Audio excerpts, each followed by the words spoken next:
Hello all, welcome to the first in my speed paint character studies, where I'll tell you a lot about the various characters of mine without spoiling my stories about them. The first one features the main character from my not yet published story, Glorianna's Solar Flare. Her name is Glorianna Lena, and she's a Caucasian redhead with dark blue eyes. She was adopted as a baby by Judith and Roderick Lena in a closed adoption when they discovered they couldn't have kids of their own. Her parents have little information about her ethnic background, but suspect with her features to have European origins. Her birth date was estimated to be July 28th, and she is 16 years old at the story's start. But let me tell you about her past first. The Lena's parenting style was to make sure Glorianna was on a schedule and that every minute of her day was synced with her parents' schedule, so they knew where she was and what she was doing every minute of the day. Once Glorianna was old enough to know how to stick with their schedule, they mostly let her be so they could focus on their grown-up interests. Roderick is a workaholic investment banker who isn't home a lot, and while Judith is a homemaker, she spends more time keeping the house clean and volunteering with her local church rather than socializing much with Glorianna. As a result, Glorianna spent much of her childhood by herself. During her scheduled free time, she had to get permission to read any books or watch DVDs, or even to play pretend with her toys. She didn't have a phone and was not allowed time on the internet other than to help with her homework. So in this day and age, lacking a social media presence made it difficult for her to keep friends. Despite that, Glorianna continued to be friendly with her classmates and desired strongly to be liked. While many of the other kids were kind to her, friendships came up short when she was denied playmates with them outside of school. That, of course, would go against the schedule. She even learned to cook in hopes that sharing food could help her peers like her more. Her mother's suggestion to cook following cookbook recipes led to decent results, but Gloria's desire to put apricots, her favorite food, into everything she cooked, sweet or savory, would more often alienate others rather than endear. As Glorianna filled her free time reading many fairy tales and watching kids' movies that featured true love and happily ever afters, she began to wonder if getting married someday could cure her loneliness. She would often play house and daydreamed what married life might be like. One thing she didn't want to be was like her parents, who were all serious business, seemingly without romance. It didn't seem fun to Glorianna.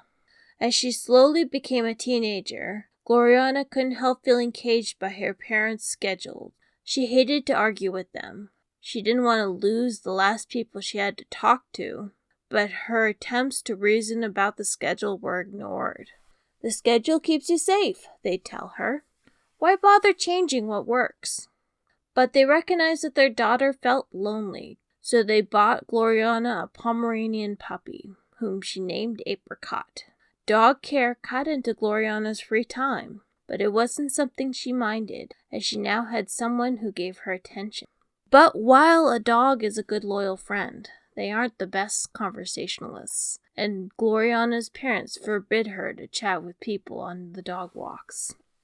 As Glorianna viewed even more of the world, she was awestruck by its beauty and wanted to see it for herself. If only she could fly, she could go wherever she wanted, whenever she wanted. The Travel Channel was one of the approved channels to watch and help her decide what she wanted to grow up to be, a pilot. Then she could see everything and make friends around the world, and if she were married to boot, she'd never be alone. Glorianna borrowed every book she could on learning languages and practiced speaking for her imagined world traveling. She was the top of her class in all of her language classes, and the summer before high school was set to take advanced classes in the subjects. But then she met Isis Sissy Peters. Sissy met Glorianna when her mother had taken her out to get back-to-school clothes, and somehow charmed Mrs. Lena into joining their shopping. During the course of their shopping trip, Sissy barely talked with Glorianna, instead convincing her mother to let Glorianna get makeup, more on-trend clothes, even a smartphone of her own. Never once did Sissy lose her temper against Judith Lena's stubborn ways, merely pointing out networking reasons in a changing world that it would be better if Glorianna were to be exposed to sooner rather than later to argue her points. Perhaps her mother was overwhelmed by the teenager and her list of facts. But at the end of the day, Glorianna had a margin more freedom, and a contact in her phone that wasn't her parents. Sissy called right away that evening and apologized for her coldness, but she thought it looked like Glorianna could use a friend, and Sissy wanted to be one.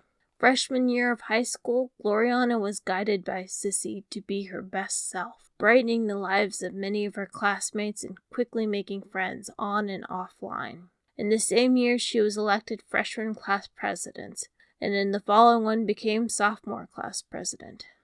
She was even on the verge of getting her parents to agree to allow her to date. Pity it was the same year she discovered her magic powers. Who needs that?